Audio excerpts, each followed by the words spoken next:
നമസ്കാരം, എല്ലാവർക്കും ആമീസ് ഫുഡ് കോർട്ടിലേക്ക് സ്വാഗതം. എൻ്റെ പേര് സുമിത. അപ്പോൾ ദീപാവലി സ്പെഷ്യലായിട്ട് നമ്മൾ ഇന്ന് വന്നിരിക്കുന്നത് കിഡിലൻ റവ ലഡുവിൻ്റെ റെസിപ്പി ആയിട്ടാണ്. അപ്പോൾ ദീപാവലി സ്പെഷ്യലായിട്ട് ഒരുപാട് റെസിപ്പീസ് നമ്മൾ അപ്ലോഡ് ചെയ്തിട്ടുണ്ട്. കാണാത്തവരതൊക്കെ കാണാട്ടോ. അപ്പോൾ നമുക്ക് എങ്ങനെയാണ് റവ ലഡു ഉണ്ടാക്കുന്നതെന്നും കൂടി നമുക്ക് നോക്കാം. അപ്പോൾ നമുക്ക് റവ വെച്ചിട്ടുള്ള ലഡു റെഡിയാക്കാൻ തുടങ്ങാം. അപ്പോൾ അതിന് വേണ്ടിയിട്ട് അതിലേക്ക് മധുരത്തിന് ആവശ്യത്തിനുള്ള പഞ്ചസാര നമുക്ക് ആദ്യം ഒന്ന് പൊടിച്ചെടുക്കാം കേട്ടോ. അപ്പോൾ ഞാൻ പൊടിക്കുന്ന ജാർ എടുത്ത് വെച്ചിട്ടുണ്ട്. അതിലേക്ക് ഒരു 1.25 കപ്പ് അളവിൽ പഞ്ചസാര ചേർത്ത് കൊടുത്തിട്ടുണ്ട്. 250 ml ആണ് ഒരു കപ്പ് എന്ന് പറയുന്നത്. അപ്പോൾ നിങ്ങൾ ഏത് കപ്പിലാണ് റവ ഇളക്കുന്നത് ആ ഒരു കപ്പിൽ തന്നെ പഞ്ചസാരയും അളന്നെടുക്കാൻ ശ്രദ്ധിക്കാം. ഞാനിപ്പോൾ 1.5 കപ്പ് റവയ്ക്ക് 1.25 കപ്പ് പഞ്ചസാരയാണ് എടുത്തിരിക്കുന്നത്. നിങ്ങളുടെ മധുരത്തിനനുസരിച്ച് പഞ്ചസാരയുടെ അളവ് കൂട്ടുകയും കുറയ്ക്കുകയും ചെയ്യാം. അതേപോലെ ഫ്ലേവറിന് വേണ്ടിയിട്ട് ഒരു 3 ഏലക്കായും കൂടി ചേർത്തിട്ട് നല്ല പോലെ ഇതേപോലെ പൊടിച്ച് നല്ല ഫൈനായിട്ട് പൊടിച്ചു കൊണ്ടുവന്നിട്ടുണ്ട്. ഇതൊരു സൈഡിലേക്ക് മാറ്റി വെക്കാം. അപ്പോൾ നമുക്ക് ലഡു റെഡിയാക്കാൻ തുടങ്ങാം. അപ്പോൾ അതിന് വേണ്ടിയിട്ട് ഒരു പാൻ അടുപ്പത്ത് വെച്ചിട്ടുണ്ട്. അതിലേക്ക് ഒരു 3 ടേബിൾ സ്പൂൺ അളവിൽ നെയ്യ് ചേർത്ത് കൊടുക്കാം. നെയ്യ് തന്നെ ചേർത്ത് കൊടുക്കാട്ടെ, വേറെ ഓയിലൊന്നും യൂസ് ചെയ്യരുത്. നെയ്യ് ചേർത്താലാണ് നമ്മുടെ ലഡു കഴിക്കാൻ നല്ല ടേസ്റ്റ് ഉണ്ടാവുള്ളൂ. അപ്പോൾ നെയ്യ് നല്ലപോലെ മെൽറ്റായി വന്നാൽ നമ്മൾ കുറഞ്ഞ തീയിലിട്ടിട്ട് നമുക്ക് നട്ട്സും ഒക്കെ കുറച്ചൊന്ന് ഫ്രൈ ചെയ്തെടുക്കണം. അപ്പോൾ ഞാൻ കുറച്ച് കാഷ്നട്ട് എടുത്തിട്ടുണ്ട് കേട്ടോ. അതിൻ്റെ അളവൊക്കെ നിങ്ങൾക്ക് ഇഷ്ടത്തിനനുസരിച്ച് കൂട്ടുകയും കുറയ്ക്കുകയും ചെയ്യാം. അതേപോലെ തന്നെ കുറച്ച് ബദാമും പിസ്തയും ഇതേപോലെ ചെറുതായിട്ട് കട്ട് ചെയ്തത് എടുക്കുന്നുണ്ട്. അപ്പോൾ അത് ഞാൻ ഫ്രൈ ചെയ്യുന്നില്ല കേട്ടോ, അവസാനം ചേർത്ത് കൊടുക്കുന്നതേ ഉള്ളൂ. നിങ്ങൾക്ക് വേണമെങ്കിൽ അത് ഈ കൂട്ടത്തിൽ തന്നെ ഫ്രൈ ചെയ്തെടുക്കാം. അപ്പോൾ അതാ ജസ്റ്റ് നമ്മുടെ കാഷ്നട്ടിന്റെ കളറൊന്ന് ലൈറ്റ് ഗോൾഡ് നിറയി വരുന്നത് വരയ്ക്കും ഫ്രൈ ചെയ്യാം. അതിനുശേഷം നെയ്യിൽ നിന്ന് നമുക്കത് പെട്ടെന്ന് തന്നെ കോരി മാറ്റാം. അപ്പോൾ നമുക്ക് ഈ നെയ്യിലിട്ടിട്ട് തന്നെ കുറച്ച് കിസ്മിസും കൂടി നമുക്ക് ഫ്രൈ ചെയ്തെടുക്കാം കേട്ടോ. അത് ജസ്റ്റ് ഒന്ന് വീർത്ത് വരുന്ന സമയത്ത് നമുക്കത് കോരി മാറ്റാം.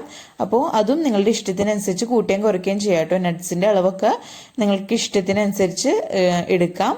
അപ്പോൾ അതും കോരി നമുക്ക് ഒരു സൈഡിലേക്ക് മാറ്റി വയ്ക്കാം.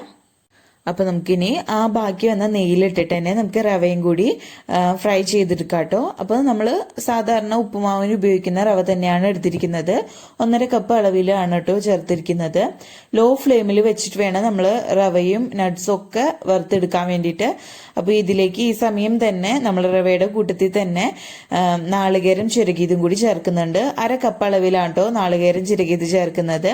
ഫ്രഷ് ആയിട്ടുള്ള നാളികേരമാണ്, അതുകൊണ്ടാണ് നമ്മൾ റവയുടെ കൂടെ ചേർക്കുന്നത്. നിങ്ങൾ ഡെസിക്കേറ്റഡ് കോക്കനട്ട് ആണ് യൂസ് ചെയ്യുന്നതെങ്കിൽ റവ ഒന്ന് റോസ്റ്റ് ചെയ്തതിന് ശേഷം ചേർത്താൽ മതി. ഇപ്പം നമ്മൾ ഫ്രഷ് ആയിട്ട് ചേർക്കുന്നതുകൊണ്ട് റവയുടെ ഒപ്പം തന്നെ ചേർക്കാണ്. അതേപോലെ ലോ ഫ്ലെയിമിൽ വെച്ചിട്ട് വേണം അത് ചെയ്യാൻ വേണ്ടിയിട്ട്. നമ്മുടെ റവയുടെ ആ ഒരു പച്ച സ്മെല്ലുണ്ടല്ലോ അത് പോയി വരുന്നത് വരേക്കും നമ്മൾ നല്ലപോലെ ഇത് റോസ്റ്റ് ചെയ്തെടുക്കണം.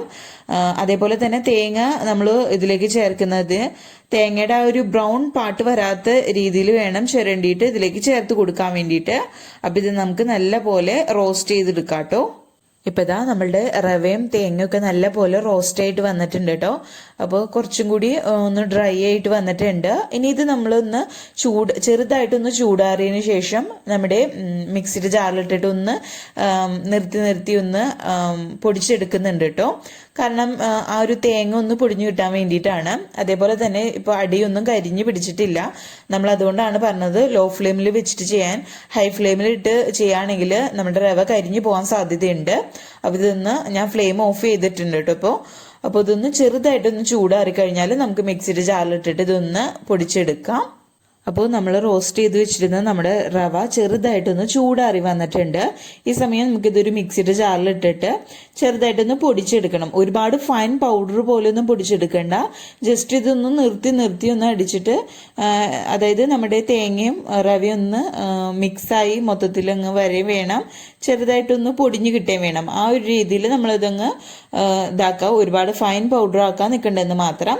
അപ്പോൾ ഇത് മൊത്തത്തിൽ ഇട്ടിട്ട് നമുക്ക് ഓരോ ബാച്ചായിട്ട് പൊടിച്ചെടുക്കാം. ഇപ്പം ഇതാ നമ്മൾ റോസ്റ്റ് ചെയ്ത് വെച്ചിരുന്ന റവ ഉണ്ടല്ലോ അത് മൊത്തത്തിൽ അങ്ങ് നിർത്തി ഒന്ന് പൗഡർ രൂപത്തിലാക്കി എടുത്തിട്ടുണ്ട് കേട്ടോ. ഒരുപാട് ഫൈൻ പൗഡർ ആയിട്ടല്ല, ചെറിയ തരിപ്പൊടി തന്നെയാണ് നമ്മളിത് അടിച്ചെടുത്തിരിക്കുന്നത്. അപ്പോൾ അതൊരു വലിയ ബൗളിലേക്ക് മാറ്റിയിട്ടുണ്ട്. ഇതിൽ വെച്ചിട്ടാണ് ഇനി ബാക്കി കാര്യങ്ങളൊക്കെ നമ്മൾ മിക്സ് ചെയ്തെടുക്കുന്നത്. നമ്മൾ നേരത്തെ പൊടിച്ചു വെച്ചിട്ട് നമ്മുടെ പഞ്ചസാര ഉണ്ടല്ലോ അതും കൂടി ചേർത്തിട്ട് നമുക്ക് നല്ല പോലെ ഇതങ്ങ് മിക്സ് ചെയ്തെടുക്കാം. പഞ്ചസാരയുടെ അളവ് ഞാൻ നേരത്തെ പറഞ്ഞ പോലെ നിങ്ങൾക്ക് മധുരത്തിനനുസരിച്ച് കൂട്ടുകയും കുറയ്ക്കുകയും ചെയ്യാം. മധുരം കൂടുതൽ വേണ്ടവരാണെങ്കിൽ 1.5 കപ്പ് വരെ ഉപയോഗിക്കാം. കുറവ് മതിയെങ്കിൽ 1 കപ്പ് എടുത്താലും മതി കേട്ടോ. അപ്പോൾ ഒരുപാട് കുറഞ്ഞു പോയാലും അത്രയ്ക്ക് ടേസ്റ്റ് കാണില്ല. അപ്പോൾ നമ്മൾ പഞ്ചസാര പൊടിച്ചാൽ ചെറിയ കട്ടകളൊക്കെ പോലെ തോന്നുകയാണെങ്കിൽ കൈ വെച്ചിട്ട് ഞാനിപ്പോൾ കാണിക്കുന്ന പോലെ നല്ല പോലെ തിരുമ്മി എല്ലാ ഭാഗത്തേക്കും മിക്സ് ചെയ്തെടുക്കാം. അപ്പോൾ എല്ലാ ഭാഗത്തേക്കും ഒരേപോലെ തന്നെ നമുക്ക് മിക്സ് ആക്കി കിട്ടാൻ വേണ്ടിയിട്ടാണ്. അപ്പോൾ ഇങ്ങനെ തിരുമ്മി നല്ല പോലെ മിക്സ് ആക്കി എടുക്കാം. ഇപ്പോൾ കുറച്ച് ഡ്രൈ ആയിട്ടാണ് ഇരിക്കുന്നത്. അപ്പോൾ നമ്മൾ ഇതൊന്ന് ലഡു ആക്കി എടുക്കാൻ വേണ്ടിയിട്ട് നമ്മൾ പാല് ചേർക്കുന്നുണ്ട് കേട്ടോ. നിങ്ങൾക്ക് വേണമെങ്കിൽ പാലിന് പകരമായിട്ട് നെയ്യ് തന്നെ ആവശ്യമുണ്ടെങ്കിൽ മെൽറ്റ് ചെയ്തിട്ട് ഒന്ന് ചൂടാക്കിയിട്ട് ഇതിലേക്ക് ചേർത്ത് കൊടുക്കാം. അപ്പോൾ ഞാനിപ്പോൾ ചേർത്ത് കൊടുക്കുന്നില്ല. നമ്മൾ നേരത്തെ ചേർത്ത് കൊടുത്ത ഒരു 3 ടേബിൾ സ്പൂൺ നെയ്യ് മാത്രമേ ഇതിൽ യൂസ് ചെയ്യുന്നുള്ളൂ. അപ്പോൾ നമ്മൾ ഫ്രൈ ചെയ്ത് വെച്ചിരിക്കുന്ന നമ്മുടെ നട്ട്സും ബദാമും പിസ്തയും എല്ലാം കൂടി ചേർത്തിട്ട് നമുക്ക് നല്ല പോലെ ഒന്ന് മിക്സ് ചെയ്തെടുക്കാം. അപ്പം നട്ട്സും കിസ്മിസും എല്ലാവരും ചേർത്തിട്ട് നമ്മൾ നല്ല പോലെ ഒന്ന് മിക്സ് ചെയ്തെടുത്തിട്ടുണ്ട്. ഇപ്പം നോക്കിയാൽ തന്നെ കാണാം നല്ല പോലെ ഒന്ന് ഡ്രൈ ആയിട്ടാണ് ഇരിക്കുന്നത്. അപ്പോൾ നമുക്കിങ്ങനെ ലഡു ആക്കിയിട്ട് ബോൾസ് ആക്കി എടുക്കാൻ പ്രയാസമായിരിക്കും. അപ്പോൾ അതിന് വേണ്ടിയിട്ട് നമ്മൾ ഇതിലേക്ക് പാല് ചേർത്ത് കൊടുക്കുന്നുണ്ട്. അപ്പോൾ നമ്മൾ അതും കൂടി ചേർത്തൊന്ന് മിക്സ് ആക്കുമ്പോൾ നമുക്ക് ശരിക്കും ലഡുവിൻ്റെ ഷേപ്പ് ആക്കി എടുക്കാൻ പറ്റും. അപ്പോൾ ഒറ്റയടിക്ക് അങ്ങ് ഒഴിച്ചു കൊടുക്കാതെ കുറേശ്ശെ ചേർത്തിട്ട് മാത്രം നോക്കിയിട്ട് വേണം നമ്മൾ പാല് ചേർത്ത് കൊടുക്കാൻ വേണ്ടിയിട്ട്. ഞാൻ പാല് തിളപ്പിച്ചിട്ട് അത് റൂം ടെമ്പറേച്ചറിലായിട്ട് ഉപയോഗിക്കുന്ന പാലാണ് കേട്ടോ. അതായത് പാൽ ആദ്യം തിളപ്പിച്ചു, അതിനുശേഷം അത് റൂം ടെമ്പറേച്ചറിലായതിനു ശേഷമാണ് യൂസ് ചെയ്യുന്നത്. അപ്പോൾ കുറേശ്ശെ പാല് നോക്കിയിട്ട് ചേർക്കാട്ടോ. അപ്പോൾ നമുക്ക് അവസാനം മനസ്സിലാകും. നമുക്ക് ഇങ്ങനെ കുറച്ച് ഭാഗം എടുത്തിട്ട് ഒന്ന് ഉണ്ടുരുട്ടി നോക്കാം. അപ്പോൾ നമുക്ക് ബോൾസ് ആക്കിയിട്ട് നമുക്ക് ലഡു ഷേപ്പ് ആക്കി എടുക്കാൻ പറ്റുന്നുണ്ടെങ്കിൽ ആ ഒരു സ്റ്റേജിൽ എത്തുമ്പോൾ നമ്മൾ പാൽ ഒഴിക്കുന്നത് നിർത്താട്ടോ. അപ്പോൾ 2-3 ടേബിൾ സ്പൂൺ കൊണ്ട് തന്നെ നമുക്ക് പെട്ടെന്ന് തന്നെ ഇത് നല്ല പോലെ ബോൾസ് ആക്കി എടുക്കാൻ പറ്റും. അപ്പോൾ ഓരോ റവയ്ക്ക് അനുസരിച്ചും ചിലപ്പോൾ ഉപയോഗിക്കുന്ന പാലിന്റെ അളവ് വ്യത്യാസം വന്നിരിക്കും. നിങ്ങൾക്ക് വേണമെങ്കിൽ ഞാൻ നേരത്തെ പറഞ്ഞ പോലെ നെയ്യ് മെൽറ്റ് ചെയ്തിട്ട് ചേർത്താലും നല്ലതാണ്. അപ്പോൾ ഞാൻ പാല് മാത്രമാണ് കേട്ടോ ഇപ്പോൾ ചേർത്ത് കൊടുത്തിരിക്കുന്നത്.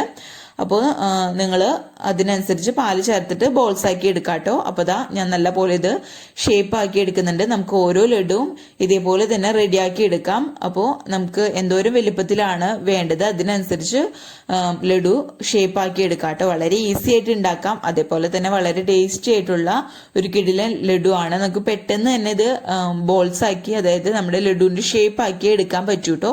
കണ്ടില്ലേ, പെട്ടെന്ന് തന്നെ ഒരു പ്രയാസമില്ലാതെ തന്നെ നമുക്ക് റെഡിയാക്കി എടുക്കാൻ പറ്റും. അപ്പോൾ പെട്ടെന്ന് തന്നെ എല്ലാനും ഇതേപോലെ തന്നെ നമുക്ക് ഷേപ്പ് ആക്കി എടുക്കാം.